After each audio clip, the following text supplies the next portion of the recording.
రహస్యం తెలిసెని క్షణం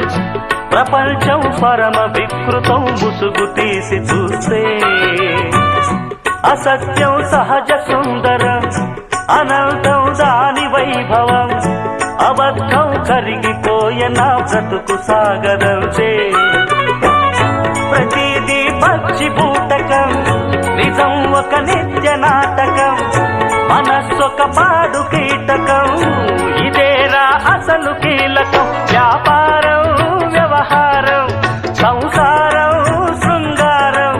అంగట్లో ముంగిట్లో అన్నిట్లో అసత్యమే ఇనుప కవచం నిజమంటే నిప్పే కాదా ముట్టుకుంటే చుట్టుకోదా మంట